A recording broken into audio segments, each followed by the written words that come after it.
الله ما في قلبي غير الله لا إله إلا الله محمد رسول الله আউযু বিল্লাহি মিনাশ শাইতানির রাজিম বিসমিল্লাহির রহমানির রহিম সালামুন আলাইকুম ওয়া রাহমাতুল্লাহি ওয়া বারাকাতুহু। আল্লাহর রহমান রহিমের নামের সঙ্গে আপনাদের সকলের মঙ্গল কামনা করে সাপ্তাহিক অনুষ্ঠান মাসাইলে জিন্দেগি বাংলায় আমি রওশন আলী নাশাদ আপনাদের সকলকে স্বাগতম জানাই। আশা করি আপনারা সবাই ভালো আছেন। প্রিয় দর্শকবৃন্দ ও শ্রোতামণ্ডলী, আজকের অনুষ্ঠান শুরু করার আগে আমি আপনাদের সকলকে অগ্রিম মোবারকবাদ জানাই যে আগামীকাল শনিবারে আমাদের প্রিয় নবী সাল্লাল্লাহু আলাইহি ওয়া আলিহি ওয়াসাল্লাম এবং আমাদের ষষ্ঠম ইমাম জাফর সাদিক আলাইহিস সালামের শুভ জন্মদিবস, তার মানে ঈদ এ মিলাদুন নবী বা ভিলাদতে বাসআদত রসুল খুদা সাল্লাল্লাহু আলাইহি ওয়া আলিহি ওয়াসাল্লাম বা ভিলাদতে ইমাম জাফর সাদিক আলাইহিস সালামের শুভ জন্মদিন। তাই আপনাদের সকলকে আন্তরিক অভিনন্দন ও মোবারকবাদ জানাই। আজকের অনুষ্ঠানেও গত অনুষ্ঠানগুলোর মতো আপনাদের পাঠানো প্রশ্নের উত্তর কোরআন ও হাদিস ও আহলে বাইত আলাইহিমুস সালামের শিক্ষার আলোকে নেওয়ার জন্য আমাদের সকলের পরিচিত জনপ্রিয় এবং জ্ঞানী আলিমে দ্বীন জনাব মাওলানা শেখ সাবির রেজা সাহেব কিবলাকে স্বাগতম জানাই এবং বিনা কোনো ভূমিকায় সরাসরি অনুষ্ঠান শুরু করি। আসসালামু আলাইকুম ওয়া রাহমাতুল্লাহি ওয়া বারাকাতুহু। মাওলানা সাহেব। ওয়ালাইকুম আসসালাম ওয়া রাহমাতুল্লাহি ওয়া বারাকাতুহু। আশা করি মাওলানা সাহেব আপনি সুস্থ আছেন, ভালো আছেন। আলহামদুলিল্লাহ, শুকরিয়া রওশন ভাই, আপনি কেমন আছেন? আলহামদুলিল্লাহ মাওলানা সাহেব, আপনার দোয়া আছে। মাওলানা সাহেব, আপনাকেও সঙ্গে সঙ্গে ইমামে জামানা আজ্জালাল্লাহু তাআলা ফরজহু শরীফকেও ভিলাদতে বাসআদত ইমাম জাফর সাদিক আলাইহিস সালাম এবং আমাদের প্রিয় নবী সাল্লাল্লাহু আলাইহি ওয়া আলিহি সাল্লামের ভিলাদত দিবস উপলক্ষে আপনাকে মোবারকবাদ জানাই। রওশন ভাই, আপনাকেও অনেক অনেক অভিনন্দন ও মোবারকবাদ জানাই। আর আমাদের সমস্ত দর্শকবৃন্দদেরকে আমি আমার তরফ থেকে, রওশন ভাইয়ের তরফ থেকে এবং চ্যানেল ওইনের তরফ থেকে সমস্ত ভিউয়ার্স, আমাদের দর্শক ও শ্রোতাবিন্দুদেরকে ঈদ এ মিলাদুন নবী সাল্লাল্লাহু আলাইহি সাল্লাম এবং ইমামে জাফর সাদিক আলাইহিস সালামের শুভ জন্মদিবস উপলক্ষে আন্তরিক অভিনন্দন ও মোবারকবাদ জানাই। প্রিয় মাওলানা সাহেব, যেমন আপনি অবগত যে আগামীকাল শনিবার আমাদের দুই মাসুমিন রসুল খুদা সাল্লাল্লাহু আলাইহি ওয়া আলিহি ওয়াসাল্লাম এবং ষষ্ঠম ইমাম জাফর সাদিক আলাইহিস সালামের শুভ জন্মদিবস, ভিলাদতের দিন বা জন্মদিবস। জি। তো মাওলানা সাহেব, আমি আমাদের সকল দর্শক বৃন্দদের তরফ থেকে এবং আমার তরফ থেকে জানতে চাই যে এই দুই মাসুমিনের জীবন নিয়ে যদি সংক্ষিপ্ত কিছু বলতেন বা সুন্নত যদি কোনো আমাল থাকে আপনি যদি বলতেন, তাহলে আমার সকল দর্শক বৃন্দরা উপকৃত হতেন। জাযাকাল্লাহ রওশন ভাই, আপনাকে ধন্যবাদ জানাই সুন্দর প্রশ্ন রাখার জন্যে।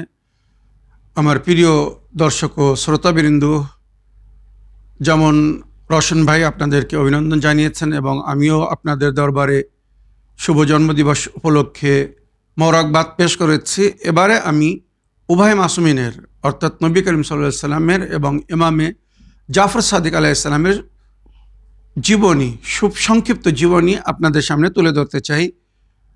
সর্বপ্রথম নবী করিম সাল্লাল্লাহু আলাইহি সাল্লামের জীবনী আপনাদের সামনে তুলে ধরবো, তারপরে ইমামে জাফর সাদিক আলাইহিস সালামের সংক্ষিপ্ত জীবনী তুলে ধরবো, তারপরে আজকের দিনের বিশেষ যে আমাল সেগুলো জিকির করব। সুতরাং এখানে ইতিহাস যেভাবে আমাদেরকে বলছে বা হিস্ট্রিতে যেভাবে লেখা হয়েছে, প্রিয় নবী হযরত মুহাম্মদ মুস্তাফা সাল্লাল্লাহু আলাইহি সাল্লামের সংক্ষিপ্ত জীবনী এইভাবে ইতিহাসে উল্লেখ হয়েছে।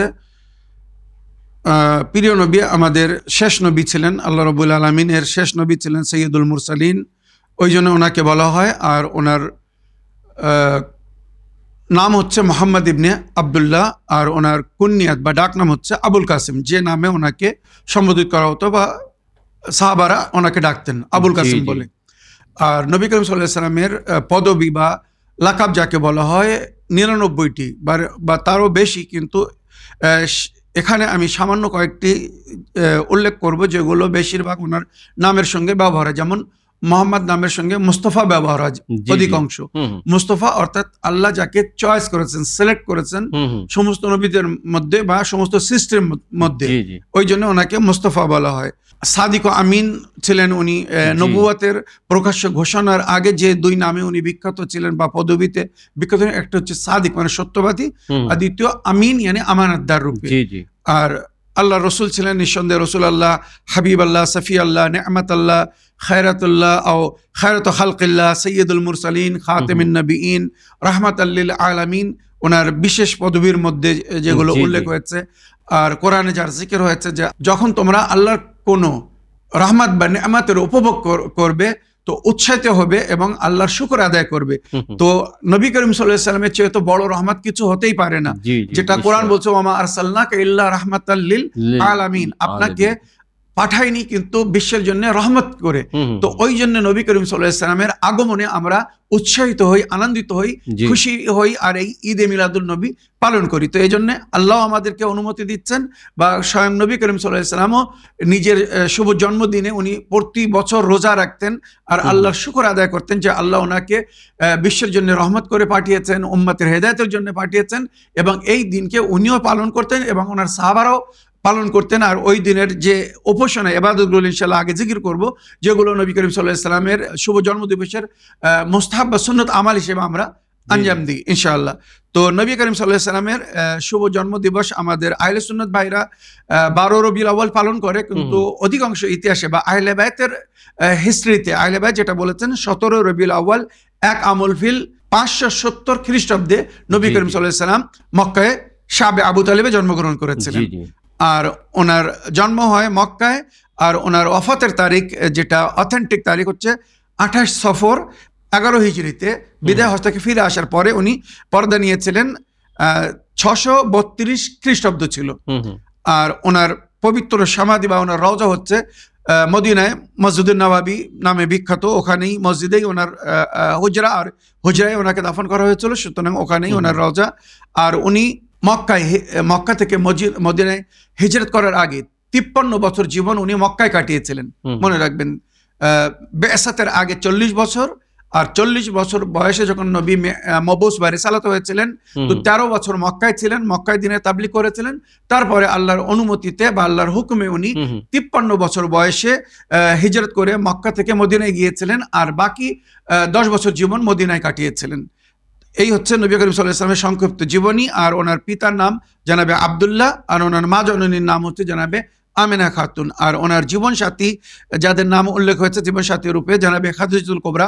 সর্বপ্রথম উনি জানাবে খাদিজাতুল কুবরাকে বিবাহ করেছিলেন, আর জানাবে খাদিজাতুল কুবরা যতদিন বেঁচে ছিলেন অন্য কোনো বিবাহ করেনি। তারপরে বাকি স্ত্রীদেরকে উনি জীবন সাথী করেছিলেন, যেমন সৌদা, আয়েশা বিবি, হাফসা বিবি, জাইনাব বিনতে হাজিমা, উম্মে হাবিবা, উম্মে সালমা, জাইনাব বিনতে জাহেশ, জোয়াইরিয়া, সফিয়া, মায়মুনা এবং মারিয়া কাবাতিয়া, জানাবে ইব্রাহিমের মা। এই সমস্ত ওনার জীবন সাথী ছিলেন মদিনায়। এই এনাদেরকে মধ্যে একজনা নবীর পরে সৌদা বিনতে জামা, ওনাকে মক্কায় বিবাহ করেছিলেন। বাকি সমস্ত জীবন সাথীদেরকে উনি মদিনায় ধারণ করেছিলেন। মদিনায় ওনার জীবনে এসেছিল সবাই। ওনার আপন সন্তানদের মধ্যে জানাবে ফাতেমা জাহরা, আর 3টে ছেলে কাসিম, আব্দুল্লাহ এবং ইব্রাহিম, যারা ওনার জীবনেই মারা গিয়েছিলেন বা ওয়াফাত পেয়েছিলেন। আর নবী করিম সাল্লাল্লাহু আলাইহি ওয়াসাল্লামের টোটাল বয়স ছিল 63 বছর। আশা করি এই নবী করিম সাল্লাল্লাহু আলাইহি ওয়াসাল্লামের যে সংক্ষিপ্ত জীবনী বললাম, একজন মুসলমানকে যে নবীর কলেমা পড়ে এতটুকু কমস কম জানার প্রয়োজন ছিল বা জানার প্রয়োজন আছে। এছাড়া ওনার মক্কার বিস্তারিত জীবন আছে, মদিনার বিস্তারিত জীবন আছে, খ্রিস্টাব্দ হিসাবে বা হিজরত হিসাবে এগুলো জানার প্রয়োজন আছে। আপনারা এগুলো জানার জন্য প্রশ্ন করুন, বা এগুলো আপনারা বইয়ের মধ্যে বা ইন্টারনেট, আজকাল গুগল সার্চে রশন ভাই সবই কিছু উপলব্ধি আছে, আপনারা ওখান থেকে দেখে নিতে পারেন। এবারে আমি আমাদের ষষ্ঠম ইমামে জাফর সাদিক আলাইহিস সালামের সংক্ষিপ্ত জীবনী আমার দর্শকবৃন্দদেরকে শোনাতে চাই। ইমামে জাফর সাদিক আলাইহিস সালাম আমাদের ষষ্ঠম ইমাম। ওনার পুরো নাম হচ্ছে জাফর ইবনে মুহাম্মদ, আর ওনার কুনিয়াত বা ডাক নাম হচ্ছে আবু আব্দুল্লাহ সানি। আবু আব্দুল্লাহ আউয়াল বলা হয় ইমামে হুসাইনকে, ওই জন্য আমরা জিয়ারতে আসসালামু আলাইকুম আবু আব্দুল্লাহ বলে ডাকি ইমামে হুসাইন আলাইহিস সালামকে। আর আবু আব্দুল্লাহ সানি ইমামে জাফর সাদিক আলাইহিস সালামকে বলা হয়। আর ওনার পবিত্র পদবী বা লাকাব যেটা ওনার নামের সঙ্গে অধিকাংশ ব্যবহার হয় সেটা হচ্ছে সাদিক, সত্যবাদী। জাফর সাদিক, জাফরের সঙ্গে সাদিক শব্দটা বেশি ব্যবহার হয়। আর সাবির, জাহির বা তাহির, ফাদিল, এই সমস্ত আরো অনেক ওনার পদবী, সম্মানিত পদবী আছে যেগুলো ওনার নামের সঙ্গে ব্যবহার হয়ে থাকে। আর ওনার শুভ জন্ম হয় আজকের দিনে যেদিন নবী করিম সাল্লাল্লাহু আলাইহি ওয়াসাল্লামের জন্মদিবস ছিল 83 হিজরিতে, ওই দিনে ইমামে জাফর সাদিক আলাইহিস সালাম জন্মগ্রহণ করেছিলেন মদিনায় 17 রবিউল আউয়াল 83 হিজরি। আর ওনার ইমামাতের পিরিয়ড ছিল 34 বছর। ওনার পিতা ইমামে মোহাম্মদ বাকর আলাইহিস সালাম 114 হিজরিতে পর্দা নেন বা পরলোক গমন করেন, শহীদ হন 114 থেকে 148। এটা ছিল ইমামে জাফর সাদিক আলাইহিস সালামের ইমামতের পিরিয়ড, 34 বছর। আর ওনার ওয়াফাতের তারিখ যেটা অধিকাংশ রওয়ায়াতের মধ্যে উল্লেখ হয়েছে 25 শাওয়াল 148 হিজরি। 15 শাওয়ালেরও জিকির হয়েছে, তবে 25 শাওয়ালটা বেশি গুরুত্ব দেওয়া হয়েছে। আর ওনার পবিত্র সমাধি জান্নাতুল বাকি, মদিনায় যে কবরস্থান, ওখানে ওনার কবর।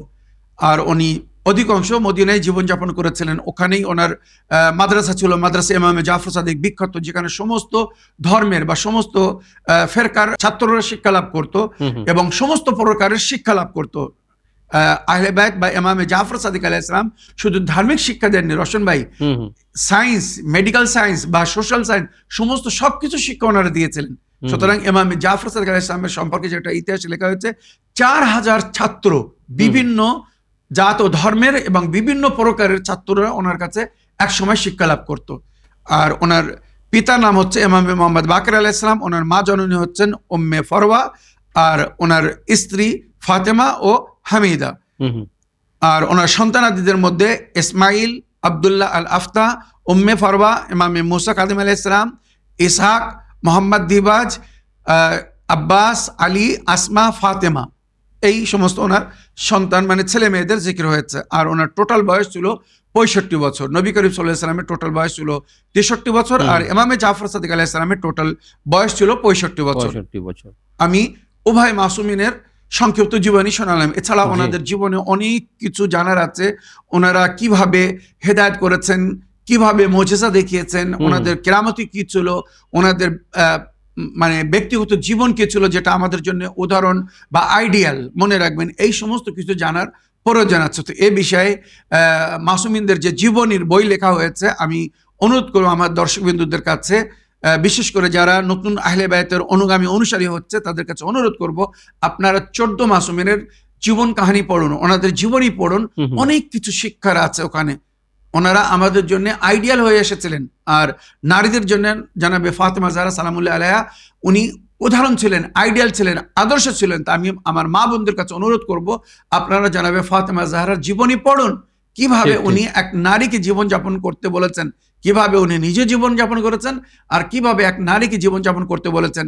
যখন সে কন্যা হবে, কন্যার কি দায়িত্ব, যখন সে কারোর স্ত্রী হবে, স্ত্রীর কি দায়িত্ব, যখন সে সন্তানের মা হবে তো মায়ের কি দায়িত্ব, সমস্ত জিনিস জানাবে যারা খুব সুন্দরভাবে বুঝিয়েছেন নিজের ওই অল্প জীবনের মধ্যে। তো আপনারা এগুলো পড়ুন। আর পুরুষদের কাছে অনুরোধ করব, নবী করিম সাল্লাল্লাহু আলাইহি ওয়াসাল্লাম আমাদের জন্য আইডিয়াল ছিলেন নিঃসন্দেহে, যেটা কোরআনের মধ্যে উল্লেখ হয়েছে, উসওয়াতুন লাকুম ফি রাসূলিল্লাহি উসওয়াতুন হাসানা। নবী করিম সাল্লাল্লাহু আলাইহি ওয়াসাল্লামের জীবন আমাদের জন্য সুন্দর একটি উদাহরণ। ও ছাড়া ওনার পরে আহলে বাইতের জীবন, মানে প্রথম ইমাম থেকে নিয়ে শেষ ইমাম পর্যন্ত, এনারা সবাই কিন্তু আমাদের জন্য আদর্শ ছিলেন, আইডিয়াল ছিলেন, আমাদের জন্য নমুনে আমাল ছিলেন। সুতরাং আমাদেরকে ওনাদেরকে ফলো করতে হবে বা ফলো করতে বলা হয়েছে। তাই আমি অনুরোধ করব, মাসুমিন আলাইহিস সালামের শুভ জন্মদিনে বা ওনাদের শাহাদাতের তারিখে আমি তো জীবনী শোনাই, হয়তো সংক্ষিপ্ত শোনাই, এক এপিসোডে অতটা শোনানো সম্ভব হয় না রোশন ভাই। তো আমি অনুরোধ করবো আপনারা ওনাদের বিস্তারিত জীবনী পড়ুন এবং তার থেকে শিক্ষা লাভ করুন, আর নিজেরাও সেটা নিজেদের জীবনে অ্যাপ্লাই করুন এবং অন্যদেরকেও বলুন, নিজের বাল বাচ্চাদেরকেও বলুন। আশা করি 2 মাসুমিনের সংক্ষিপ্ত জীবনী শুনেছেন। এবার আমার রোশন ভাইয়ের প্রশ্ন ছিল যে আজকের দিনের আমাল কি, আজকের দিনে আমাদেরকে কি করা উচিত বা কিভাবে কাটানো উচিত। তো আমাদের জন্য ডবল খুশির দিন আমরা বলতে পারি। এক তো ঈদে মিলাদুন নবী, বিশ্বের সর্ব উত্তম এবং শ্রেষ্ঠ ব্যক্তি আজকে জন্মগ্রহণ করেছিলেন, যার চেয়ে তো মানে উত্তম ব্যক্তি হতে পারেন না, খায়রুল বাশার যাকে বলা হয়েছে। আর মনে রাখবেন রোশন ভাই, যেটা আমাদের বুজুর্গানরা লিখেছে যে ঈসা নবী আলাইহিস সালামের মান্যকারীরা প্রতি বছর ঈসা নবী আলাইহিস সালামের শুভ জন্মদিন পালন করে কত উৎসাহের সঙ্গে। ওইরূপ অন্য নবীর উম্মতিরা নবীর জন্মদিবস পালন করে। আমাদের নবী সাইয়্যিদুল মুরসালিন ছিলেন, তাহলে আমাদেরকে আরো কত সুন্দরভাবে ওনার জন্মদিবসকে পালন করা উচিত। আর আমরা ওনাদের যে জন্মদিবস পালন করি কি জন্যে, ওনাদের তালিমাত, মানে নবী ও নবীর আহলে বাইতের জন্মদিবস পালন করার মেন উদ্দেশ্য হচ্ছে যে ওই দিনে ওনারা আল্লাহর তরফ থেকে আমাদের জন্য রহমত হয়ে এসেছিলেন। Right. তো ওনাদের জীবনী আমাদের জন্য কিভাবে আদর্শ, ওনাদের জীবনী থেকে আমরা কি শিক্ষা লাভ করব, ওনারা আমাদেরকে কি শিক্ষা দিয়ে গেছেন, নবী করিম সাল্লাল্লাহু আলাইহি ওয়াসাল্লামের তালিমাত এবং ওনার আখলাক, ওনার হেদায়েত আমরা ওনার জীবনে মানে ওনাদের জন্মদিনে সেগুলো আরো সুন্দর করে মানুষের সামনে তুলে ধরার চেষ্টা করি। এইভাবে ওনাদের জন্মদিবস পালন হয় বা জন্মদিবস পালন করতে বলা হয়েছে যে তোমরা এই দিনে নবী করিম সাল্লাল্লাহু আলাইহি ওয়াসাল্লামের শিক্ষা বা ওনার তালিমাতকে অন্যদের কাছে পৌঁছানোর চেষ্টা করো, যারা হয়তো নবীকে জানে না বা মানে না, বা ইমাম জাফর সাদিক আলাইহিস সালামকে জানে না অনেকেই বা মানে না, তাদের সামনে এই জীবনী তুলে ধরতে বলা হয়েছে। কেন? যাতে অন্যরা শিক্ষা লাভ করে যে কত সুন্দর ওনাদের জীবন ছিল যারা আজ জন্মগ্রহণ করেছিলেন। তো এই জন্য আমাদেরকে ওনাদের শুভ জন্মদিবস পালন করতে বলা হয়েছে। আর মনে রাখবেন আজকের দিনে বিশেষ করে নবী করিম সাল্লাল্লাহু আলাইহি ওয়াসাল্লামের এবং ইমামে জাফর সাদিক আলাইহিস সালামের এই যে শুভ জন্মদিবস 17 রবিউল আউয়াল, তো আজকের দিনের বিশেষ আমালের মধ্যে যেটা জিকির হয়েছে 1 নম্বরে গোসল। আজকের দিনের গোসল বড় সওয়াব রাখে। নিয়ত হবে আমি নবী করিম সাল্লাল্লাহু আলাইহি ওয়াসাল্লামের এবং ইমামে জাফর সাদিক আলাইহিস সালামের শুভ জন্মদিবস উপলক্ষে ওনাদের জিয়ারত করার জন্য বা জিয়ারত পড়ার জন্য গোসল করিতেছি কুরবাতান ইলাল্লাহ। বা আজকের দিনে যেমন নবী করিম সাল্লাল্লাহু আলাইহি ওয়াসাল্লামের জিয়ারত পড়তে বলা হয়েছে, মাওলা আলী আলাইহিস সালামের জিয়ারত পড়তে বলা হয়েছে, আর ইমামে জাফর সাদিক আলাইহিস সালামের জিয়ারত পড়তে বলা হয়েছে। তো তিনটে মাসুমিনের জিয়ারতের নিয়াতে আজকের দিনে গোসল করবেন। ওই গোসল করাইটাই সওয়াব। বাকি পরে এখানে ইতিহাস বলছে ওই দিনে 3 মাসুমিনের জিয়ারত পড়বেন, নবী করিম সাল্লাল্লাহু আলাইহি ওয়াসাল্লামের জিয়ারত পড়বেন, মাওলা আলী আলাইহিস সালামের জিয়ারত পড়বেন, আর ইমামে জাফর সাদিক আলাইহিস সালামের জিয়ারত পড়বেন। আর জিয়ারত পড়ার পরে 4 রাকাত নামাজ পড়ে, জিয়ারতে নামাজ পড়ে নবী করিম সাল্লাল্লাহু আলাইহি ওয়াসাল্লামের রূহকে হাদিয়া করবেন। 2 রাকাত নামাজ জিয়ারত পড়ে মাওলা আলী আলাইহিস সালামের রূহকে হাদিয়া করবেন। আর 2 রাকাত জিয়ারত ইমামে জাফর সাদিক আলাইহিস সালামের নামাজ পড়ে ইমামে জাফর সাদিক আলাইহিস সালামের রূহকে হাদিয়া করবেন। তো এভাবে আমাদেরকে আমাল করতে বলা হয়েছে। তাছাড়া আজকের দিনের দ্বিতীয় এবং মেন আমাল যেটা উল্লেখ হয়েছে, আজকের দিনে রোজা রাখা বড় সওয়াবের কাজ। 1 বছরের রোজার সওয়াব বা বাজ রাওয়ায়াত হিসেবে 60 বছরের রোজার সওয়াব দান করা হয়েছে। মনে রাখবেন বছরে যে 4টে দিন আমাদেরকে নফল রোজা রাখতে বলা হয়েছে রশন ভাই, সেই 4টে দিনের মধ্যে একটি দিন হচ্ছে আজকের দিন 17 রবিউল আউয়াল, নবী করিম সাল্লাল্লাহু আলাইহি ওয়াসাল্লামের শুভ জন্মদিন বা আল্লাহর রহমত আমাদের উপরে হয়েছিল বলে ওই দিনে রোজা রাখতে বলা হয়েছে। তো নবী করিম সাল্লাল্লাহু আলাইহি ওয়াসাল্লামের জন্মদিবসের নিয়তে বা 17 রবিউল আউয়াল নবী করিম সাল্লাল্লাহু আলাইহি ওয়াসাল্লামের জন্মদিবস উপলক্ষে আমি আজকের দিন রোজা রাখিতেছি কুরবাতান ইলাল্লাহ। এইভাবে আপনারা রোজা নিয়াত করে রোজা রাখতে পারেন। তো আজকের দিনে তৃতীয় আমাল হচ্ছে রোজা রাখা। আর চতুর্থ আমাল হচ্ছে আজকের দিনে 2 রাকাত নামাজ পড়তে বলা হয়েছে, বিশেষ নামাজ। এই নবী করিম সাল্লাল্লাহু আলাইহি ওয়াসাল্লামের জন্মদিবসের খুশিতে বা ঈদে মিলাদুন নবীর খুশিতে 2 রাকাত নামাজ পড়তে বলা হয়েছে।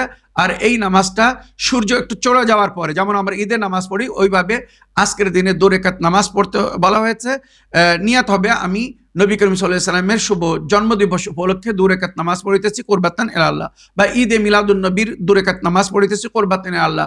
যদি এভাবে নিয়াত না করে শুধু আমি 17 রবিউল আউয়ালের 2 রাকাত নামাজ পড়িতেছি কুরবাতান ইলাল্লাহ এইভাবে নিয়াত করেন যথেষ্ট। মনে রাখবেন প্রতি রাকাতে একবার সূরা আলহাম পড়তে হবে, 10 বার সূরা কদর ইন্না আনজালনাহু ফি লাইলাতিল কদর, আর 10 বার সূরা তাওহীদ কুল হুয়াল্লাহু আহাদ, কুল হুয়াল্লাহু আহাদ 10 বার পড়তে হবে। একবার সূরা আলহাম, 10 বার ইন্না আনজালনা, আর 10 বার সূরা কুল হুয়াল্লাহু আহাদ। এই নামাজটা সকালের নামাজের মতো 2 রাকাত। যখন নামাজ হয়ে যাবে এবারে নামাজ পড়ার পরে বিশেষ দোয়া একটি পড়তে বলা হয়েছে। যদি মফাতুল জানান বা দোয়ার বইয়ের মধ্যে বা দোয়ার অ্যাপের মধ্যে দেখে ওই দোয়াটা পড়তে পারেন অতি উত্তম। যদি দোয়া না পড়তে পারেন তো কমসে কম 100 বার সালাওয়াত পড়বেন, যেটা সবচেয়ে উত্তম আমাল বলা হয়েছে। নামাজ পড়ার পরে জনাবে জাহরা সালামুল্লাহ আলাইহা তাসবিহ পড়বেন, তারপরে 100 বার দরুদ শরীফ পড়বেন। আল্লাহুম্মা সাল্লি আলা মুহাম্মাদ ওয়া আলি মুহাম্মাদ, আল্লাহুম্মা সাল্লি আলা মুহাম্মাদ ওয়া আলি মুহাম্মাদ, আল্লাহুম্মা সাল্লি আলা মুহাম্মাদ ওয়া আলি মুহাম্মাদ। এই দরুদ শরীফের সওয়াব মুহাম্মদ ও আলি মুহাম্মাদকে উপহার দিবেন। ওনারা রহমাতুল লিল আলামিন হয়ে এসেছিলেন, ওনারা রহমতে পরিপূর্ণ। তো এখানে আরিফিনরা বলেছেন রশন ভাই যদি আমরা মুহাম্মদ ও আলি মুহাম্মাদের উপরে দরুদ পাঠ করি তো তার সওয়াব বা তার লাভ আমরা পাবো, কেননা ওনারা রহমতে পরিপূর্ণ। এবারে এক্সট্রা যখন সেই একটা ভরা গিলাসে যদি পানি দেওয়া হয় তো পানি ছিটিয়ে পড়বে, বাইরে যাবে। তো ওইভাবে ওনার উপরে যদি আমরা রহমতের বর্ষণের দোয়া করি তো ওনাদের ওই রহমত আমাদের কাছে ফিরে আসবে। ওই জন্য আজকের দিনে বেশি থেকে বেশি দরুদ শরীফ পাঠ করতে বলা হয়েছে। তো আজকের দিনে যে চতুর্থ আমাল ছিল ওটা হচ্ছে 2 রাকাত নামাজ, যেটা পদ্ধতি বললাম, আর কাসরাত সে সালাওয়াত মানে বেশি থেকে বেশি সালাওয়াত পড়তে বলা হয়েছে। আর আজকের দিনের পঞ্চম আমাল যেটা বলা হয়েছে, বেশি থেকে বেশি আজকের দিনে বেশি থেকে বেশি সাদকা দিতে বলা হয়েছে, নেকি করতে বলা হয়েছে, নবীর নামে বা নবীর আহলে বায়তের নামে অন্যদেরকে খুশি দিতে বলা হয়েছে, পানাহার করাতে বলা হয়েছে। মানে নেকির যত কাজ, মনে রাখবেন সাধারণ দিনে আমরা যে নেকি করি নিঃসন্দেহে তার একটা সওয়াব আছে, কিন্তু নবী করিম সাল্লাল্লাহু আলাইহি ওয়াসাল্লামের শুভ জন্মদিবস উপলক্ষে নবীকে পাওয়ার খুশিতে যদি আমরা ওই নিয়াতে নেকি করি, ওই নিয়াতে দান খয়রাত করি, ওই নিয়াতে পানাহার করাই, ওই নিয়াতে অন্যদেরকে মিষ্টিমুখ করাই, তো তার সওয়াব 10 গুণ বেশি করে দেওয়া হবে, বা রওয়ায়াত যেটা উল্লেখ হচ্ছে 100 গুণ বেশি করে দেওয়া হবে। তাহলে চিন্তা করুন আজকের নেকির কত সওয়াব। তো ওই জন্য রওয়ায়াতে বলা হয়েছে আজকের দিনে তোমরা বেশি থেকে বেশি এক অপরকে খুশি দেওয়ার চেষ্টা করো, এক অপরকে অভিনন্দন জানাও এবং মোবারকবাদ দাও, ভালো পরিধান করো, নিজের পরিবারের জন্য ভালো পানাহারের ব্যবস্থা করো। ওইরূপ মুমিনিনরা একত্রিত হয়ে যদি তারা মাহফিল করে, যেটা আমরা করে থাকি, বা অনুষ্ঠান করে নবী করিম সাল্লাল্লাহু আলাইহি ওয়াসাল্লামের তালিমাতকে অন্য কাছে পৌঁছে দেওয়ার জন্য অনুষ্ঠান করে, আর সেই অনুষ্ঠানে যারা আসবে তাদের জন্য যদি পানাহারের ব্যবস্থা করা হয়, তো ওই পানাহারের সওয়াব রোশন ভাই অনেক অধিক করে দেওয়া হবে আল্লাহর তরফ থেকে, আর তাদের রুজিতে বরকত দেওয়া হবে। এটা ইমাম জাফর সাদিক ইসলাম বা আহলে বাইতের তালিমাতের মধ্যে উল্লেখ হয়েছে যে প্রিয় নবী করিম সাল্লাল্লাহু আলাইহি ওয়াসাল্লাম যিনি আমাদের জন্য রহমত হয়ে এসেছিলেন, যদি ওনার জন্মদিবসকে পালন করার জন্য আমরা ওনার অনুগামী অনুসারী মানে নবীর উম্মতিদেরকে বা মুমিনিনদেরকে আজকের দিনে আমরা খুশি করি বা ওনাদেরকে নিমন্ত্রণ জানাই নবী করিম সাল্লাল্লাহু আলাইহি ওয়াসাল্লামের জন্মদিবস উপলক্ষে খুশি করার জন্য, তো এর সওয়াব বেশি হয়ে যাবে, আর আল্লাহ রাব্বুল আলামিন আমাদের ওই নেয়ামতকে দ্বিগুণ করে দেবে বা 10 গুণ বেশি করে দেবে। তো আমি আজকের দিনে যে নবী করিম সাল্লাল্লাহু আলাইহি ওয়াসাল্লামের বা আহলে বাইতের জন্মদিনে যে আমাদের আমালগুলো করতে বলা হয়েছে, সংক্ষিপ্ত যতটুকু সম্ভব ছিল বললাম। আশা করি এগুলোকে আমরা সবাই ফলো করার চেষ্টা করব। প্রিয় দর্শকবৃন্দ, শ্রোতা মণ্ডলী, আসুন গত অনুষ্ঠানগুলোর মতো আজকের অনুষ্ঠানেও আপনাদের পাঠানো টেক্সট মেসেজ পড়ি, সকলের প্রশ্ন জানার চেষ্টা করি, দেখি শুনি কার কি প্রশ্ন, কে কি জানার ইচ্ছুক। উইন টিভি চ্যানেল মাসাইল-ই জিন্দেগি বাংলা অনুষ্ঠানে শুনতে চাই। আমি আজিজুল ইসলাম, গ্রাম জঙ্গলপুর, থানা বাদুড়িয়া, জেলা উত্তর 24 পরগনা থেকে বলছি। সালামুন আলাইকুম ওয়া রাহমাতুল্লাহি ওয়া বারাকাতুহু। মৌলানা সাবির ভাইজান ও রোশন আলী ভাইজান, আপনাদের জানাই লাখো কোটি সালাম। দোয়া করি আল্লাহ পাক যেন আপনাদেরকে নেক হায়াত দান করুন।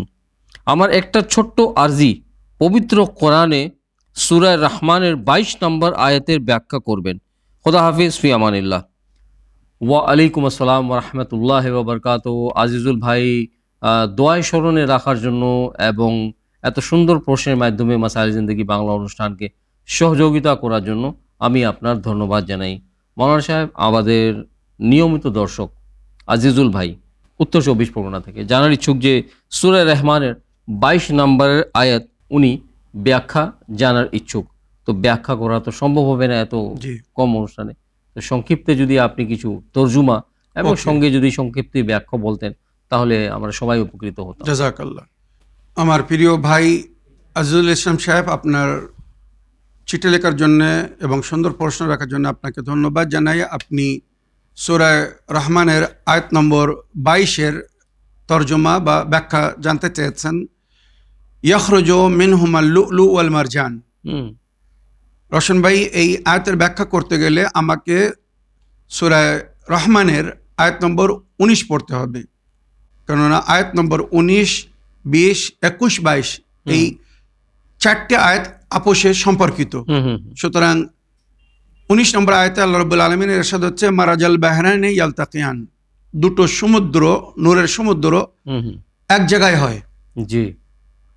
বাইনাহুমা বারযাখুন লা ইয়াবগিয়ান, আর এদের মাঝখানে একটি পর্দা আছে যার কারণে সেটা এক জায়গায় হয়েও কিন্তু এক অপরের উপরে প্রভাবিত হয় না। জি জি। আর এর প্র্যাকটিক্যাল যে রোশন ভাই উদাহরণ দেওয়া হয়েছে দুনিয়ায়, আলাস্কার সমুদ্র আপনারা দেখেছেন, দুই পানি এক জায়গায়। ওখানে আলাস্কার যে সমুদ্র, আলাস্কা অশেন বিখ্যাত বিশ্বে, এক ধারে নীল পানি আর আরেক ধারে সাদা পানি, বা এক ধারে সবুজ পানি আর অন্য আরেক ধারে সাদা পানি, বা এক ধারে মিষ্টি পানি বলা হয় আর আরেক ধারে নোনতা পানি বলা হয়। এটা কিন্তু বিশ্বে বিখ্যাত, আর আপনারা ফটো বা ভিডিও দেখেছেন। এটা আল্লাহর কুদরতের একটা নিশানি। তো ওই যে দুই কালারের পানি এক জায়গায় হচ্ছে কিন্তু মিক্স হচ্ছে না। হুম হুম কত সুন্দর একটা উদাহরণ, আর জীবিত উদাহরণ যেটা আমরা বলি। আর রশন ভাই ওখানে বলা হচ্ছে ওই যে দুই পানি এক জায়গায় হয় কিন্তু এক অপরের সঙ্গে মিক্স হয় না, একটা বর্ডার থাকে, একটা পর্দা থাকে, ওই পর্দাকে বলা হয়েছে বারজাক।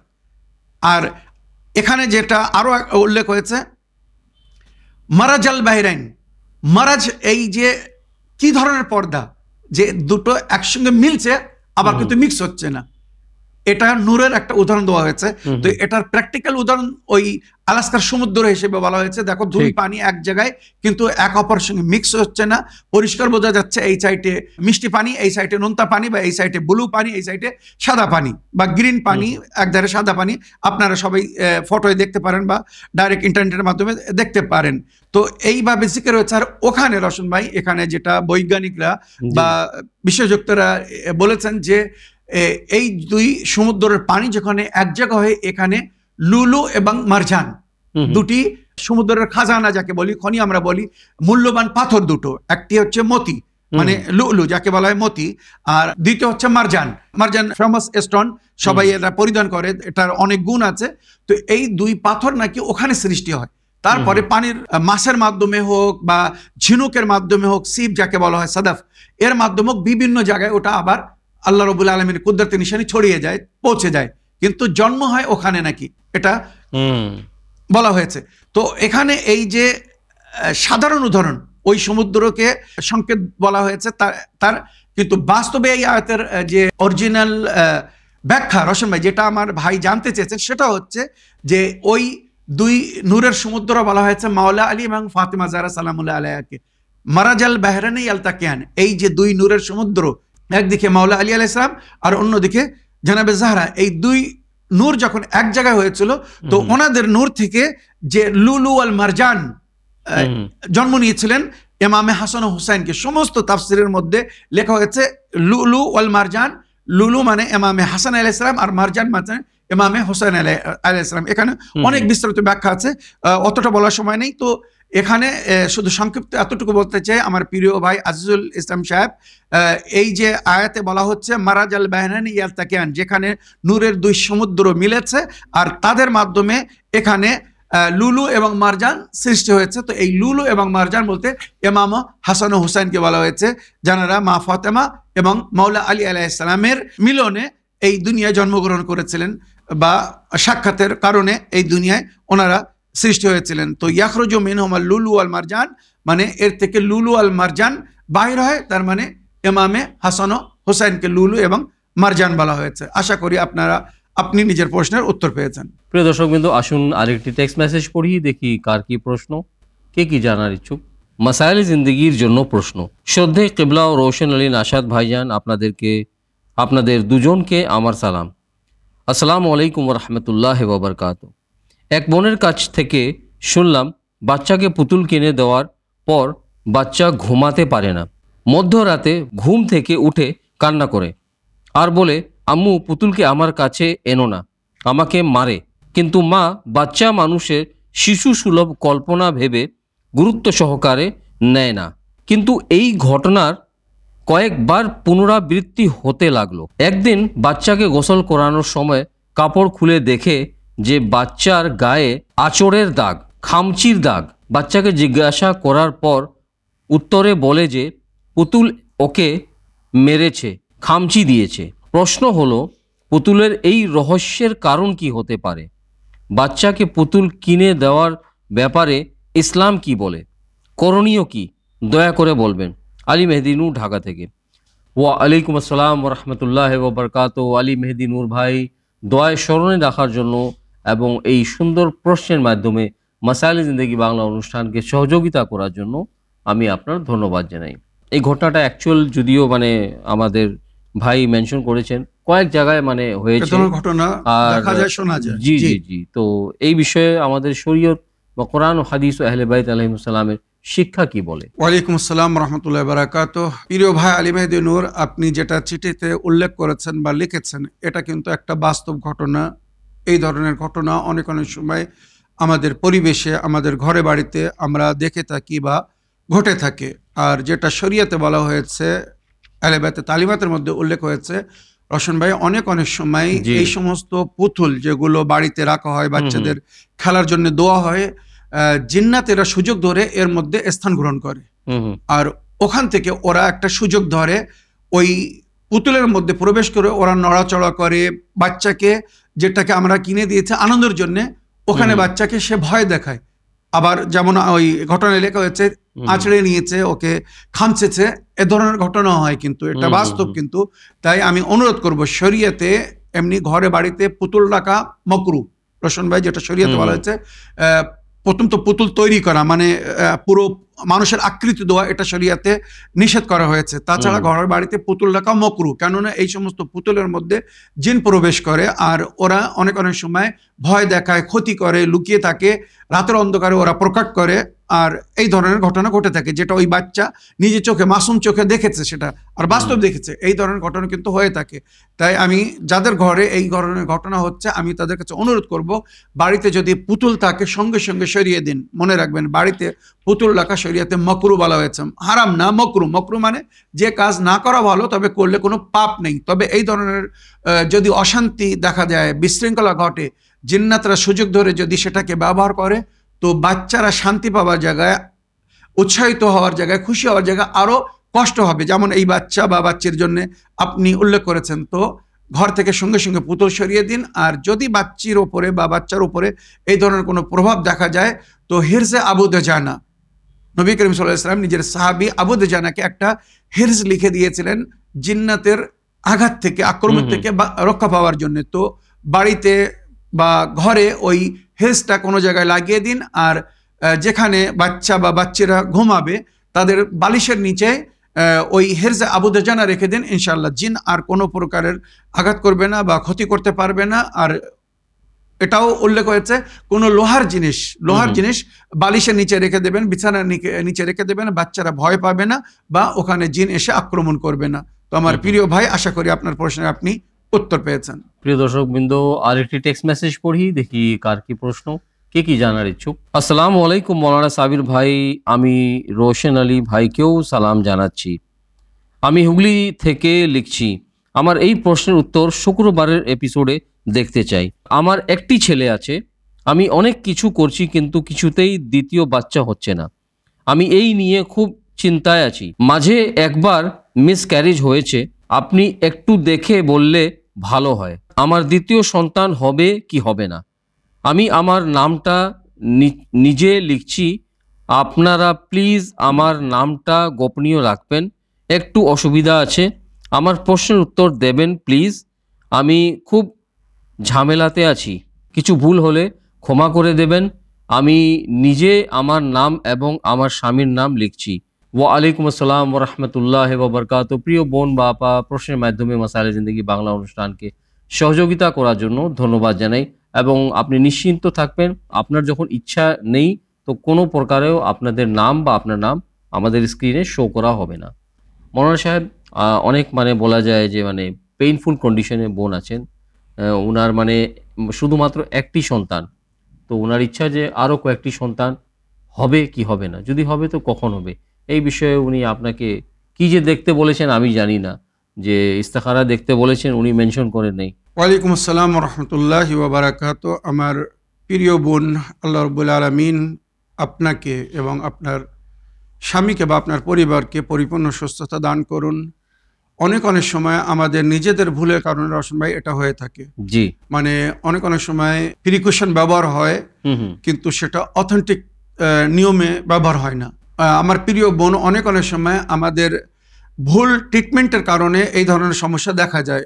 হয়তো আপনি বা আপনার স্বামী সঙ্গে সঙ্গে পরে আর কোনো সন্তান নেবেন না বলে একটি প্রিকশন ব্যবহার করেছিলেন, আর এই প্রিকশন কিন্তু কয়েক প্রকারের হয়। এর মধ্যে মেডিসিন, রশন ভাই, অধিকাংশ দেখা যাচ্ছে মেডিসিন ব্যবহার করে, আর ডাক্তাররা, যেটা মেডিকেল সায়েন্স এখন বলছে, মেডিসিন যদি বেশি ব্যবহার করা হয় তো যে বাচ্চাদানি মানে ইউটারাসে, অনেক সময় ইউটারাসে চর্বি জমে যায়, যার কারণে ওই স্বামী স্ত্রী মিলনের পরে যে বীজ জমা হয় ওটা জমা হতে পারে না।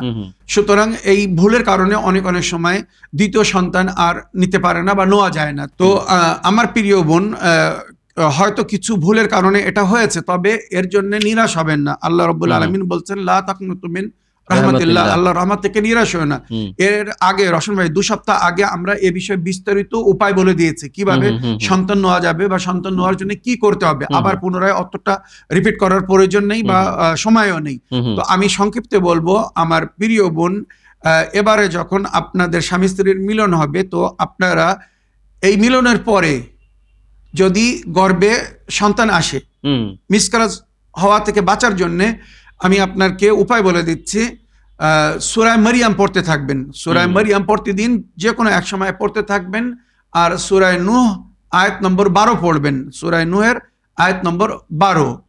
এছাড়া আরো কিছু আয়াত আছে যে আয়াতের মধ্যে আল্লাহ রাব্বুল আলামিন সৃষ্টির উল্লেখ করেছে। যদি আপনি আমার এই স্ক্রিনের উপর যে সমস্ত ভাইদের নম্বর দেওয়া হয়, এদের মাধ্যমে যদি আপনি হোয়াটসঅ্যাপে প্রশ্ন রাখেন যে হুজুর সেই সমস্ত আয়াতগুলো একটু পাঠিয়ে দিন যেগুলো আমাকে পড়তে হবে বা যেগুলো পড়ে পানি পান করতে হবে, আমি ইনশাল্লাহ পাঠিয়ে দেবো। ওগুলো ব্যবহার করলে ইনশাল্লাহ আর মিসক্যারেজ হবে না, আর আশা করি আপনার ঘরে সুসন্তান জন্ম দিবে। আর তাছাড়া যদি দামেস্কে যাওয়ার কোনো লোক পান, সিরিয়ায় লোক জিয়ারত করতে যায়, তো হালাবে ওখানে জানাবে মহসেনে শাহিদের কবরের উপরে একটি জাইতুনের গাছ আছে। ওই জাইতুন গাছের ফল বা পাতা যদি স্বামী স্ত্রী খেয়ে তাদের মধ্যে মিলন হয়, তো অনিবার্য, যেটা বাস্তবে আমরা নিজের চোখে দেখেছি, প্র্যাকটিক্যাল, ওখানে আমি অনেক বছর কাটিয়ে এসেছি, আপনার সংসারে আবার ফুল ফুটবে, সুন্দর সন্তান জন্ম নিবে। ওই গাছের ফল বা পাতা যদি আনাতে পারেন তো আনিয়ে স্বামী স্ত্রী ব্যবহার করুন। আশা করি আপনার প্রশ্নে আপনি উত্তর পেয়েছেন। অনুষ্ঠানের শেষ টেক্সট মেসেজ পড়ি। সালামুন আলাইকুম, মাসাইল জিন্দেগি বাংলা। জনাব মৌলানা সাবির রেজা সাহেব, আমি নদিয়া জেলা থেকে সুরজ শেখ বলছি। মৌলানা সাহেব, আমার প্রশ্ন হলো তওবার নামাজ কিভাবে পড়তে হয়, আপনি একটু বলবেন। ওয়ালাইকুম আসসালাম ওয়া রাহমাতুল্লাহি ওয়া বারাকাতুহু। আমার প্রিয় ভাই সুরজ শেখ সাহেব, আপনার চিঠি লেখার জন্য ধন্যবাদ জানাই। আমার প্রিয় ভাই, আমি কয়েক এপিসোডে তওবার নামাজ, সালাতুত তওবা ওয়াল ইস্তিগফার যাকে বলা হয়, উল্লেখ করেছি। আর এই নামাজটি মনে রাখবেন কয়েক পদ্ধতিতে উল্লেখ হয়েছে। নবী করিম সাল্লাল্লাহু আলাইহি ওয়াসাল্লাম স্বয়ং ওনার কাছে যখন সাহাবারা এসে নিজের ভুল স্বীকার করে নিজের কোনো অন্যায় বা পাপের জন্য তওবা করার পদ্ধতি জিজ্ঞাসা করতেন, তো নবী করিম সাল্লাল্লাহু আলাইহি ওয়াসাল্লাম বিভিন্ন সাহাবাকে বিভিন্নভাবে সালাতুত তওবা ও ইস্তিগফার পড়তে বলেছিলেন। তাই ওই জন্য এই নামাজটি কয়েকভাবে উল্লেখ হয়েছে। আমি নিজে যেটা রওয়ায়াতের মধ্যে পড়েছি, প্রায় 10 পদ্ধতিতে এই নামাজ উল্লেখ হয়েছে। সবচেয়ে সহজ নিয়ম হচ্ছে সকালের নামাজের মতো 2 রাকাত নামাজ পড়বেন। নিয়ত হবে আমি আমার সারা দিনের গুনাহ থেকে, বা আমি আজ দিন বা সারা দিন বা রাতে যা গুনাহ করেছি, আমার থেকে যা পাপ হয়েছে জানায় অজানায়, আমি আমার সমস্ত গুনাহ বা পাপ থেকে তওবা করার জন্য 2 রাকাত নামাজে ইস্তিগফার পড়িতেছি, কুরবাতান ইলাল্লাহ, আল্লাহু আকবার। কি 2 রাকাত সালাতুত তওবা পড়িতেছি, কুরবাতান ইলাল্লাহ, আল্লাহু আকবার বলে সকালের নামাজের মতো 2 রাকাত নামাজ পড়বেন। নামাজের শেষে, নামাজ পড়ার পরে তাসবিহ জাহরা সালামুল্লাহ আলাইহি পড়বেন এবং মুনাজাত লিত্তাইবিন, ইমাম জাইনুল আবদিন আলাইহিস সালামের বিখ্যাত মুনাজাত, দোয়া লিত্তাইবিন ও মুনাজাত লিত্তাইবিন, ওই দোয়ায় তওবা পড়বেন বা মুনাজাত তাইবিন পড়বেন। যদি ওটা না পড়তে পারেন তো কমস কম আঙুলে গুনে হোক বা তসবিতে গুনে হোক 70 বার কি 1 তসবিহ 100 বার আস্তাগফিরুল্লাহ রাব্বি ওয়া আতুবু ইলাইহি, আস্তাগফিরুল্লাহ রাব্বি ওয়া আতুবু ইলাইহি, আস্তাগফিরুল্লাহ রাব্বি ওয়া আতুবু ইলাইহি। নবী করিম সাল্লাল্লাহু আলাইহি ওয়াসাল্লাম বলেছেন, তোমার এই 2 রাকাত নামাজ আর ওই অন্তর থেকে যে ইস্তিগফার করছো, এটা যদি আল্লাহ কবুল করে নেন তো তোমার আগের সমস্ত গুনাহকে মুছে দেবে, তোমার তওবাকে কবুল করে তোমার গুনাহকে মাফ করে দেবে। এটা সবচেয়ে সহজ তরিকা। আর প্র্যাকটিক্যাল বাস্তব তরিকা যেগুলো মুফাতুল জানান বা বিভিন্ন দোয়া অ্যাপের মধ্যে দেওয়া হয়েছে, বা জান্নাতের চাবি যে বইটা আপনাদের জন্য প্রিন্ট করা হচ্ছে, আসতে খুব শীঘ্র ইনশাআল্লাহ আপনাদের হাতে তুলে দেওয়া হবে, তার মধ্যেও কয়েক প্রকারের সালাতুত তওবা বা সালাতুত তাওয়াবিন বা সালাতুল আওয়াবিন বলে জিকির করা হয়েছে। ওখানে যে বিশেষ তরিকায় নামাজ পড়তে বলা হয়েছে, আমি খুব সংক্ষিপ্ত বলে দিচ্ছি। নিয়ত হবে আমি 2 রাকাত সালাতুত তওবা পড়িতেছি, কুরবাতান ইলাল্লাহ, আল্লাহু আকবার, বা 2 রাকাত নামাজে ইস্তিগফার বা সালাতুল ইস্তিগফার পড়িতেছি, কুরবাতান ইলাল্লাহ, আল্লাহু আকবার বলে একবার সূরা আলাম পড়বেন, একবার সূরা কদর পড়বেন। মনে রাখবেন, আগে একবার সূরা আলাম, তারপরে সূরা কদর। এবারে 15 বার, রুকুতে যাওয়ার আগে 15 বার আস্তাগফিরুল্লাহ রাব্বি ওয়া আতুবু ইলাইহি, আস্তাগফিরুল্লাহ রাব্বি ওয়া আতুবু ইলাইহি, আস্তাগফিরুল্লাহ রাব্বি ওয়া আতুবু ইলাইহি 15 বার হয়ে যাবে। আল্লাহু আকবার বলে রুকুতে যাবেন। রুকুতে আবার ওই 10 বার আস্তাগফিরুল্লাহ রাব্বি ওয়া আতুবু ইলাইহি, আস্তাগফিরুল্লাহ রাব্বি ওয়া আতুবু ইলাইহি, আস্তাগফিরুল্লাহ রাব্বি ওয়া আতুবু ইলাইহি 10 বার রুকুতে। এবারে রুকু থেকে উঠে সেজদা যাওয়ার আগে 10 বার আবার বলবেন আস্তাগফিরুল্লাহ রাব্বি ওয়া আতুবু ইলাইহি, আস্তাগফিরুল্লাহ রাব্বি ওয়া আতুবু ইলাইহি, আস্তাগফিরুল্লাহ রাব্বি ওয়া আতুবু ইলাইহি। এবারে সেজদায় যাবেন। প্রথম সেজদায় 10 বার আস্তাগফিরুল্লাহ রাব্বি ওয়া আতুবু ইলাইহি, আস্তাগফিরুল্লাহ রাব্বি ওয়া আতুবু ইলাইহি, আস্তাগফিরুল্লাহ রাব্বি ওয়া আতুবু ইলাইহি 10 বার বলার পরে প্রথম সেজদা থেকে উঠে বসতে হবে, বসে আবার 10 বার আস্তাগফিরুল্লাহ রাব্বি ওয়া আতুবু ইলাইহি, আস্তাগফিরুল্লাহ রাব্বি ওয়া আতুবু ইলাইহি, আস্তাগফিরুল্লাহ রাব্বি ওয়া আতুবু ইলাইহি 10 বার বলার পরে আল্লাহু আকবার বলে দ্বিতীয় সেজদায় যাবেন। আবার দ্বিতীয় সেজদায় 10 বার আস্তাগফিরুল্লাহ রাব্বি ওয়া আতুবু ইলাইহি, আস্তাগফিরুল্লাহ রাব্বি ওয়া আতুবু ইলাইহি, আস্তাগফিরুল্লাহ রাব্বি ওয়া আতুবু ইলাইহি বলার পরে এবারে উঠে বসে আবার 10 বার আস্তাগফিরুল্লাহ রাব্বি ওয়া আতুবু ইলাইহি বলবেন। দ্বিতীয় রাকাতের জন্য দাঁড়ানোর আগে 10 বার আস্তাগফিরুল্লাহ রাব্বি ওয়া আতুবু ইলাইহি বলবেন। এইভাবে 2 রাকাতে মনে রাখবেন, এইভাবে 1 রাকাতে 75 বার আস্তাগফিরুল্লাহ রাব্বি ওয়া আতুবু ইলাইহি পড়তে হবে। এবারে দ্বিতীয় রাকাতে আবার দাঁড়ালেন, সূরা আনাম পড়লেন, সূরা কদর পড়লেন, রুকুতে যাওয়ার আগে বা দোয়া কুনুত পড়ার আগে 15 বার আস্তাগফিরুল্লাহ রাব্বি ওয়া আতুবু ইলাইহি, আস্তাগফিরুল্লাহ রাব্বি আল্লাহু আকবার বলে এবারে দোয়া কুনুত পড়লেন। দোয়া কুনুতেও যদি আস্তাগফিরুল্লাহ বলতে চান তো 70 বার আস্তাগফিরুল্লাহ বলুন, আল্লাহ ওই অবস্থায় গুনাহকে ক্ষমা করে দেয়, এমন উল্লেখ হয়েছে। এই নামাজের বরকত বা ফজিলত জিকির হয়েছে। তারপরে আবার রুকুতে গিয়ে ওই ইস্তেগফার পড়তে হবে 10 বার, রুকু থেকে উঠে 10 বার, সেজদায় গিয়ে 10 বার, সেজদা থেকে উঠে 10 বার, আবার দ্বিতীয় সেজদায় 10 বার, আবার দ্বিতীয় সেজদা থেকে উঠে তাশাহুদ পড়ার আগে 10 বার আস্তাগফিরুল্লাহ রাব্বি ওয়া আতুবু ইলাইহি বলতে হবে। এইভাবে 1 রাকাতে 75 বার আস্তাগফিরুল্লাহ রাব্বি ওয়া আতুবু ইলাইহি, 2 রাকাত মিলে 150 বার আস্তাগফিরুল্লাহ রাব্বি ওয়া আতুবু ইলাইহি হবে। শেষে তাশাহুদ সালাম পড়ে নামাজ শেষ করে নিলেন। এবারে তাসবিহ জাহরা পড়লেন এবং যে রওয়ায়াত বলছে যে 100 বার আস্তাগফিরুল্লাহ রাব্বি ওয়া আতুবু ইলাইহি, আস্তাগফিরুল্লাহ রাব্বি ওয়া আতুবু ইলাইহি তাসবিহ পড়বেন, বা সেজদায় গিয়ে 70 বার আস্তাগফিরুল্লাহ রাব্বি ওয়া আতুবু ইলাইহি, আস্তাগফিরুল্লাহ রাব্বি ওয়া আতুবু ইলাইহি, আস্তাগফিরুল্লাহ রাব্বি ওয়া আতুবু ইলাইহি। এইভাবে যদি কেউ সালাতুত তওবা ও ইস্তেগফার পড়ে তো যেটা রওয়ায়াতে উল্লেখ হয়েছে সেজদা থেকে ওঠার আগে আল্লাহ তার গুনাহকে ক্ষমা করে দেবে।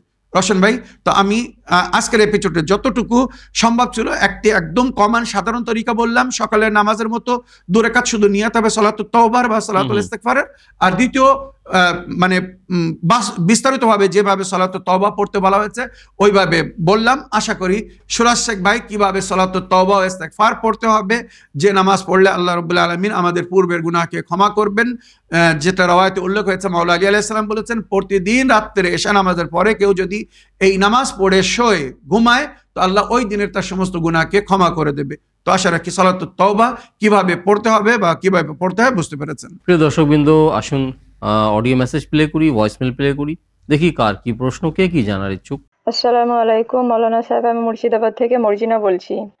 আমার প্রশ্নটি হচ্ছে, আমাদের নবী হযরত মুহাম্মদ সাল্লাল্লাহু আলাইহি সাল্লাম উনি 40 বছর বয়সে কি নবুয়ত পেয়েছিলেন নাকি উনি জন্মাবার পর থেকে নবী ছিলেন? এই প্রশ্নের উত্তরটি মাসাইলে জিন্দেগিতে দিবেন। আল্লাহুম্মা সাল্লি আলা মুহাম্মদ ওয়া আলি মুহাম্মদ। ওয়া আলাইকুম আসসালাম ওয়া রাহমাতুল্লাহি ওয়া বারাকাতুহু। প্রিয় আপা, প্রশ্নের মাধ্যমে মাসাইলে জিন্দেগি বাংলা অনুষ্ঠানকে সহযোগিতা করার জন্য ধন্যবাদ জানাই।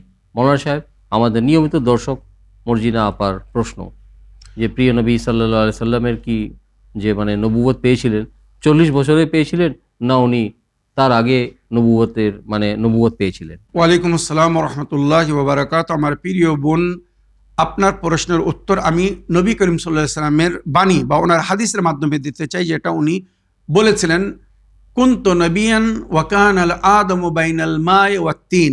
আমি সেই সময়ও নবী ছিলাম যখন আদম পানি এবং মাটির মাঝখানে ছিলেন, মানে আদমের এখনো পুতুল তৈরি হয়নি, সে সময়ও নবী ছিলেন। আল্লাহ রাব্বুল আলামিন নিজের নূর থেকে নিজের নবীকে সৃষ্টি করেছিলেন। আউয়ালু মা খালাকাল্লাহু নূরি, আল্লাহ সর্বপ্রথম নবীর নূরকে সৃষ্টি করেছিলেন। আর নবী বলছেন, আমি সে সময়ও নবী ছিলাম যখন আদম তৈরিও হয়নি। ঠিক মনে রাখবেন, তো নবী ছিলেন প্রথম থেকেই। হ্যাঁ, 40 বছর বয়সে ওনার নবুয়তের যে দায়িত্ব বা রেসালাতের যে দায়িত্ব ওটাকে প্রকাশ্য রূপে এবারে মানে এলান করার ঘোষণা করা ছিল, অনুমতি দেওয়া হয়েছিল। মনে রাখবেন, নবী করিম সাল্লাল্লাহু আলাইহি ওয়াসাল্লাম বাল্যকাল থেকেই নবী ছিলেন। আর আগে এই রেসালাতের জন্য উনি 40 বছর একটা পরিবেশ তৈরি করেছিলেন, যাতে ওনার নবুয়তের ঘোষণার পরে বা এলানের পরে যেন কেউ ওনাকে অস্বীকার না করে, অমান্য না করে, ওনার উপরে একটা যেন বিশ্বাস আসে যে এই লোকটা কখনো মিথ্যা কথা বলেনি, এই লোকটা কখনো আমানতে খেয়ানত করেনি। তার মানে ইনি যেটা বলছেন এটা সত্য বলছেন, বা আল্লাহর তরফ থেকে যে আমানত আমাদের কাছে পৌঁছাচ্ছেন উনি সঠিক পৌঁছাচ্ছেন। তো এই জন্য নবী করিম সাল্লাল্লাহু আলাইহি ওয়াসাল্লাম 40 বছর অপেক্ষা করেছিলেন বা ওনাকে অপেক্ষা করতে হয়েছিল। তো নবী প্রথম থেকেই নবী ছিলেন। 40 বছর বয়সে আল্লাহ ওনাকে অনুমতি দিয়েছিলেন এবারে নবুয়তের প্রকাশ্য এলান করার জন্য।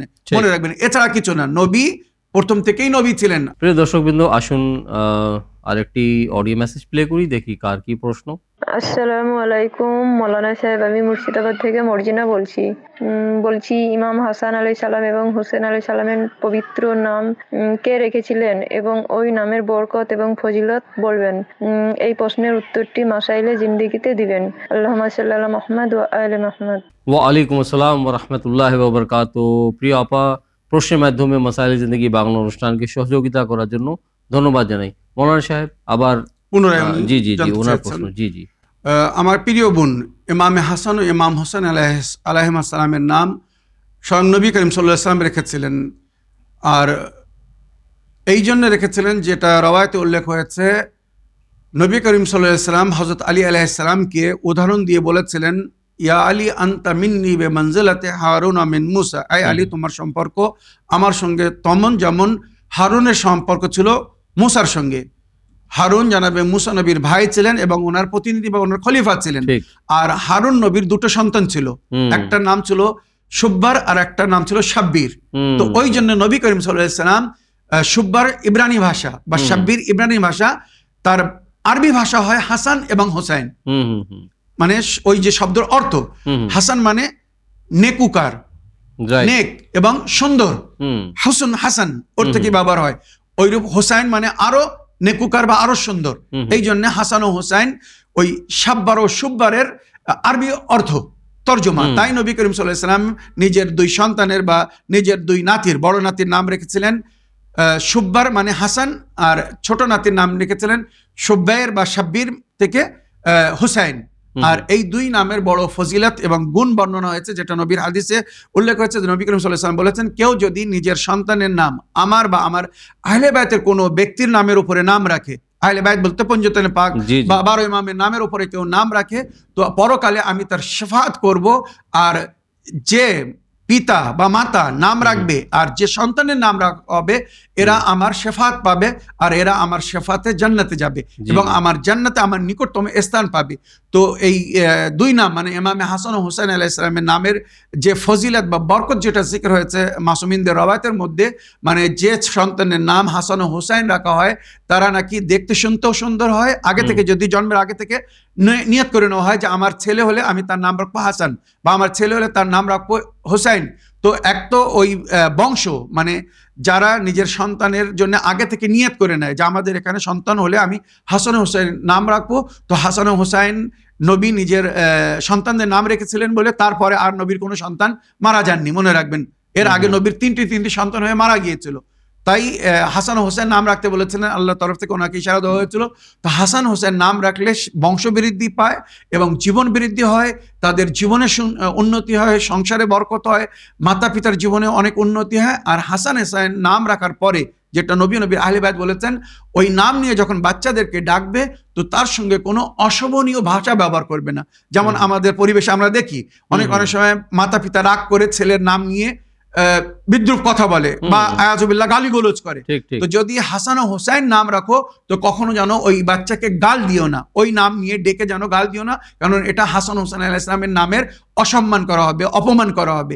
তো হাসান হোসেন আলাইহিস সালামের নামের আরো অনেক ফজিলত বা বরকত জিকির হয়েছে, তবে খুব অল্পের মধ্যে যেটা বলতে চাই, হাসান হোসেন নাম রাখলে তাদের সন্তানরা দীর্ঘজীবী হয় এবং তাদের বংশ বৃদ্ধি হয় আর তাদের জীবনে সুখ শান্তি হয় আর বালা মুসিবত থেকে তারা বাল্যকাল থেকে রক্ষা পায়। আশা করি আপনার প্রশ্নে আপনি উত্তর পেয়েছেন। প্রিয় দর্শকবৃন্দ, নেক্সট অডিও মেসেজ প্লে করি।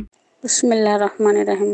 আসসালামু আলাইকুম ওয়া রাহমাতুল্লাহি ওয়া বারাকাতুহু।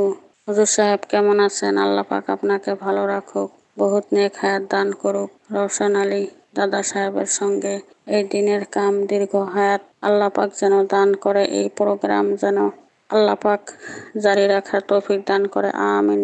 সাল্লাল্লাহু আলাইহি ওয়া আলিহি ওয়াসাল্লাম। হুজুর সাহেব, আমি ইসলাম ইন বাংলা এপিসোডে অনেক অনেক অনেক কোশ্চেন পাঠাই, কিন্তু এই কথাটা বলতে আমার ভিতর কাঁপে।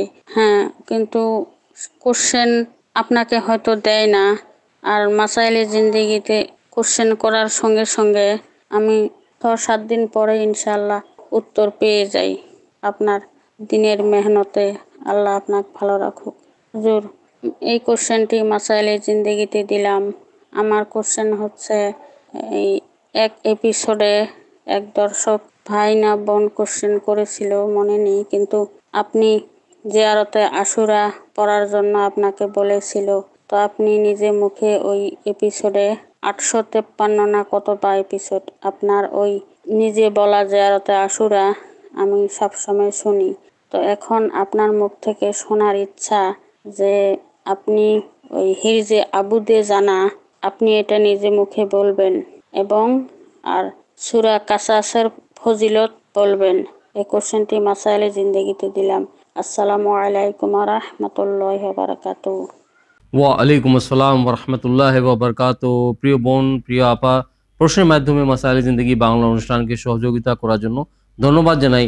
সঙ্গে আপনি একটি যে নালিশ করছেন যে মাসাইলে জিন্দেগি বাংলাতে আপনি যখন প্রশ্ন করেন তখন প্রশ্নটা মানে সঙ্গে সঙ্গে নেওয়া হয়, উত্তর পেয়ে যায়। জি জি আর উত্তর পেয়ে যান আপনি। ইসলামী বাংলায় এবং ইসলামিক বাংলাতে যখন আপনি মানে প্রশ্ন পাঠান তো প্রশ্নটা মানে উত্তরটা মানে পান আপনি না, forward পান না, করেন। ঠিক আছে, বা ফরওয়ার্ড করা হয় না।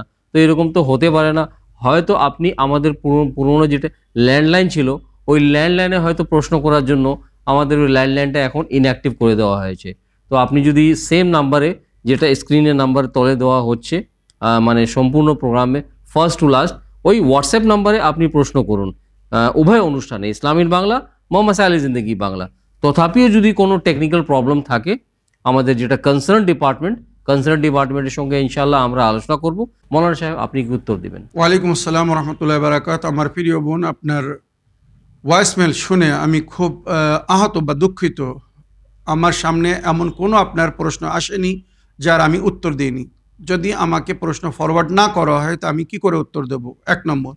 আর ফরওয়ার্ড না করার কারণ, যেমন আমার রওশন ভাই বলেছেন, হয়তো আপনি ল্যান্ডলাইনে ফোন করছেন, যে লাইনটা এখন ডিসকানেক্ট হয়ে আছে, জি জি এখন আর ব্যবহার হচ্ছে না, হয়তো আপনি ওখানে ফোন করে নিজের প্রশ্ন রেকর্ড করিয়েছিলেন, জি জি যেটা হয়তো অরিজিনাল আমাদের ডিভাইসে আসেনি, রেকর্ড হয়নি। তো ওই জন্য আমি আপনাকে অনুরোধ করব, পুনরায় ওই সমস্ত অডিও যদি আপনার কাছে সেভ থাকে তো আমাদেরকে হোয়াটসঅ্যাপ করে দিন, অনুরোধ করবো। বা যদি আপনি সরাসরি ফোন করে প্রশ্ন রেখে থাকেন, তো ওই প্রশ্নগুলো যদি আপনি নিজের কাগজে বা খাতায় লিখে রেখে থাকেন, যেমন আমি সবসময় দর্শক বিন্দুদেরকে বলি, আপনারা প্রশ্ন করার আগে নিজের কাগজে কলমে ওটা লিখে নিন, যাতে সুন্দরভাবে প্রশ্নটা রাইট রেকর্ড করাতে পারেন, পড়ে শোনাতে পারেন, বলতে পারেন। শুনতে ভালো শোনা যায়, জাযাকাল্লাহ। অন্য দর্শক হ্যাঁ, বিন্দুদের disturb হয় না। বোঝার জন্য জি, অসুবিধা অল্প সময়ের মধ্যে হবে না। সুন্দরভাবে বলা যায়। জি জি তো আমি আপনার কাছে অনুরোধ করব, আপনি পুনরায় আপনার প্রশ্নগুলো হোয়াটসঅ্যাপে পাঠিয়ে দিন।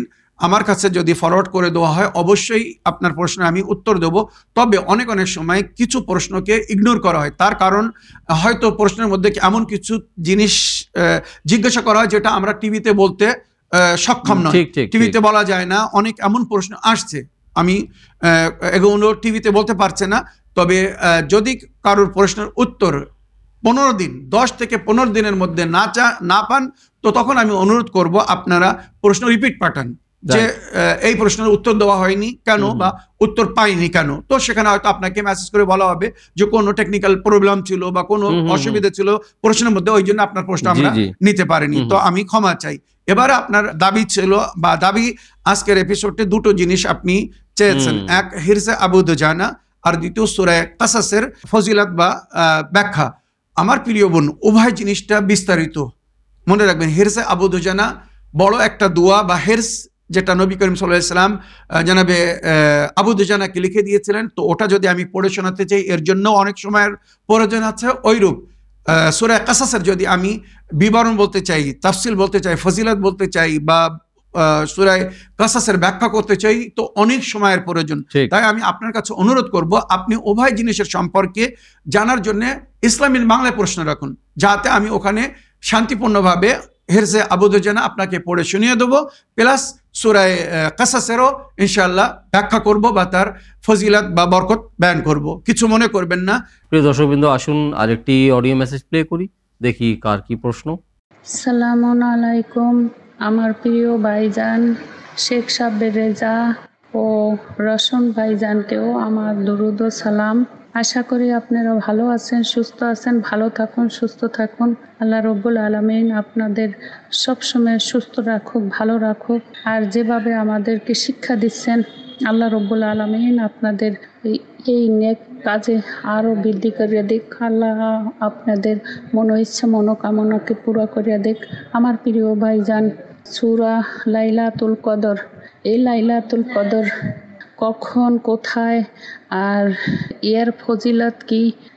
আমরা যে বেশিরভাগ নফল নামাজে সূরা তৌহিদ আর সূরা কদর আমরা বেশিরভাগ পাঠ করে থাকি। তার জন্য আপনার কাছে আমি এইটাই জানতে চাচ্ছি যে ভাইজান, এই সূরার কত ফজিলত আছে। আমরা অনেক সময় আছে এই সূরাটা বেশি থেকে বেশি পাঠ করি। যখন লাইলাতুল কদর দিন আসে, সারা দিনই আমরা পাঠ করার চেষ্টা করি এবং সবসময় পাঠ করতে থাকি। সবসময় অজুতে থেকে এই সূরাটা পাঠ করতে আপনি বলেছিলেন এক এপিসোডে, তখন থেকে আমরা এইভাবেই পালন করার চেষ্টা করছি। এর ফজিলত, এর ইয়েটা যদি আপনি তর্জমাটা বা সব কিছুটা আপনি একটু বলতেন তাহলে আমরা উপকৃত হতাম। ভালো থাকবেন, সুস্থ থাকবেন। আপনাদের দুইজনকেই আমার হাজারো লাখো কোটি সালাম।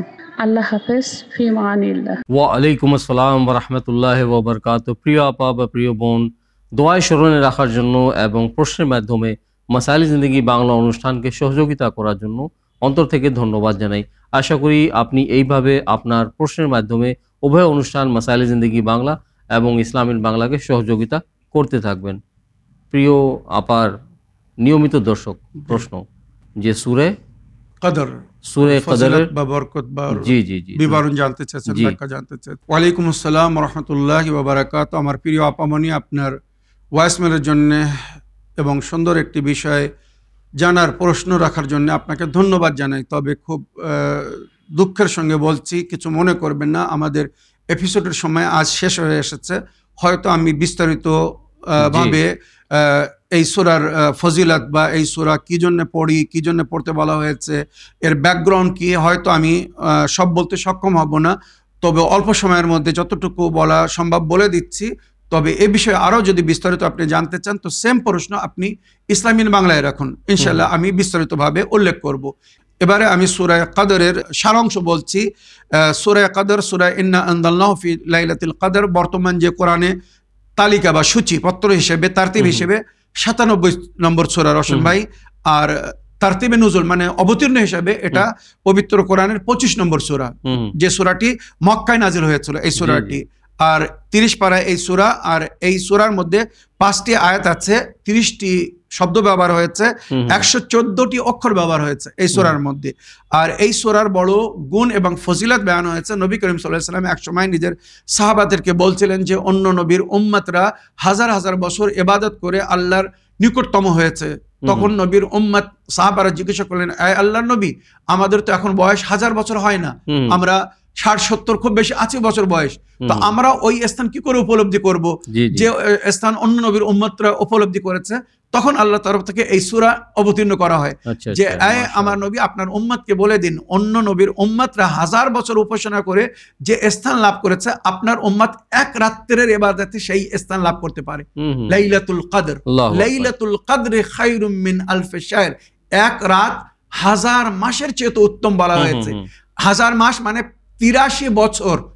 ওটা যদি ক্যালকুলেশন করা হয়, 1000 মাস মানে 83 বছর, যেটা একটা সাধারণ জীবন, মানে পুরো জীবনের ইবাদতের সওয়াব আপনি এক রাত্রে অর্জন করতে পারবেন। সেটা হচ্ছে লাইলাতুল কদর। তাই আমার নবীর উম্মতের বয়স কম বলে তাদেরকে লাইলাতুল কদর দেওয়া হয়েছে, যাতে তারা ওই রাত্রে উপাসনা করে ইবাদত করে সেই সম্মানিত স্থান অর্জন করতে পারে বা আল্লাহর নিকটতম হতে পারে। তাই এই সূরার মধ্যে যে শব্দ কদর ব্যবহার হয়েছে, 3 বার ব্যবহার হয়েছে, এরও পিছনে রহস্য আছে। তবে আমি শুধু সারাংশ এতটুকু বলতে চাই, এই সূরাকে সূরা কদর এই জন্য বলা হয়েছে যে অতি সম্মানিত সূরা। আর মনে রাখবেন এই সূরাটি নামাজে অধিকাংশ পড়তে বলা হয়েছে।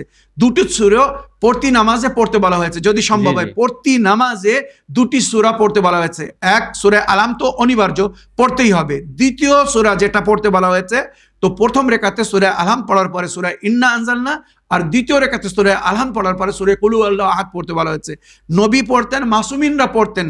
রওয়ায়াতে যেটা উল্লেখ হয়েছে, যদি কেউ প্রতি নামাজে সূরা আলহামদের পরে ইন্না আনজালনা পড়ে, তো ওই নামাজের শেষে ফেরেশতা তাকে শুভ সংবাদ দেয় যে আল্লাহ তোমার নেকিকে কবুল করেছে, তোমার ইবাদতকে কবুল করেছে, আর 1000 রাত নামাজ পড়ার যে সওয়াব, সেই সওয়াব আল্লাহ তোমাকে দান করেছে। তো চেষ্টা করবেন প্রতি নামাজে সূরা আল-হামদের পরে, প্রথম রেকাতে সূরা আল-হামদের পরে সূরা কদর পড়বেন, আর দ্বিতীয় রেকাতে সূরা আল-হামদের পরে সূরা তাওহীদ পড়বেন। তবে যদি অন্য সূরা কেউ পড়তে চায় পড়তে পারে, তবে সারা দিনের নামাজ মানে 5 ওয়াক্তের নামাজের মধ্যে বা ফরজ এবং নফল নামাজ মিলে যে 51 রেকাত নামাজ আমাদেরকে পড়তে বলা হয়েছে, এই 51 রেকাত নামাজের মধ্যে কোনো না কোনো এক নামাজে সূরা কদর আর সূরা তাওহীদ পড়তে বলা হয়েছে। যদি সারা দিনের নামাজের মধ্যে সূরা কদর না পড়ে আর সূরা তাওহীদ না পড়ে, তো আল্লাহ তার সেই উপাসনাকে গ্রহণ করে না, কবুল করে না, আর তার থেকে আল্লাহ অসন্তুষ্ট হয়।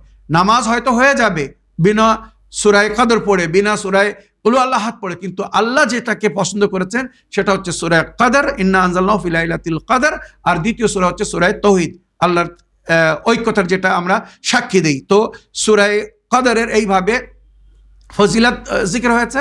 আর লাইলাতুল কদর বা অবতীর্ণ হয়েছিল কোরআন যে দিনে 23 রমজান, ওই দিনে সারা দিন, যেমন আমি বলেছি আগে আপনারা শুনেছেন, ওযুর অবস্থায় থেকে 1000 বার সূরা কদর পড়তে বলা হয়েছে।